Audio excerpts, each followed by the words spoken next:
असर रमजान शाह का पंजाबी चैनल सलाम कबूल करो। ये एक असी नवा सिलसिला शुरू किया है जिहदे विच दोस्तां ते सज्जनां दे ਵੱਖੋ-ਵੱਖ सवालों के जवाब दिते जाण। तुसीं मैनूं कोई भी सवाल कर सकते हो मेरी जात के बारे, पंजाबी अदब के बारे, पंजाबी जुबान के बारे, और उसका जवाब जिहड़ा तुहानूं तफसील दे नाल मैं तुहानूं दवांगा। मेरी एक वीडियो जिहड़ी कि वारां दे बारे सी, वो मेरे बेली जिहड़े कि यूके दे विच रहिंदे ने तारक महमूद साहब, उन्हां ने सुनी ते उन्हां दे ज़हन दे विच ये सवाल आया कि वार ते दिन नूं भी कहंदे ने। बिल्कुल ठीक उन्होंने आख्या वार दिन नूं भी कहंदे ने, लेकिन दिनां दे हवाले दे नाल जदों वार आंदा है ते वो दिनां दे नाल जुड़िया हुंदा है, जिवें ऐतवार, पीरवार, मंगलवार, बुधवार। ते जे असी कोई वार यानी कि दिन दे बारे कोई फिकरा बोलते हैं, जिवें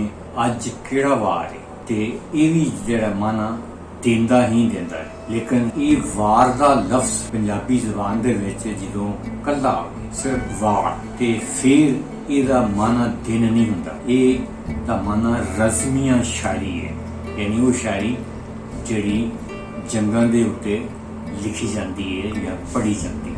इसलिए मैं ये नहीं कहांगा कि तारक महमूद साहब ने जो सवाल किया है वो गलत नहीं, उन्होंने बिल्कुल सही सवाल किया है और उन्होंने सही आख्या है कि दिन भी वार कहते हैं। लेकिन मैं इन्नी वजाहत की है कि कल्ला वार का लफ्ज जो पंजाबी जुबान दे विच आवेगा ते ओहदा मतलब वारा या वार करना या वार ते ये माना ही होएगा, उथे दिन का ये माना नहीं देगा। बहुत शुक्रिया तारक महमूद साहब। इसी तरह एक समी तारक भी ने, समी तारक होरां भी सिर्फ इन्ना ही क्या है कि मैं बीमार हाँ, ते मैं समी तारक साहब नूं कहांगा कि वो जरा वजाहत नाल अपना तारफ करान, ते जे कोई सवाल है ते वो मैनूं करन ते फिर मैं भी तफसील दे नाल उन्हां नूं जवाब दवांगा। ये सवाल जवाब दा सिलसिला जिहड़ा है ये शुरू रहेगा। तुसी जिहड़ा सवाल मैनूं करना चाहते हो सिर मत्थे ते सवाल करो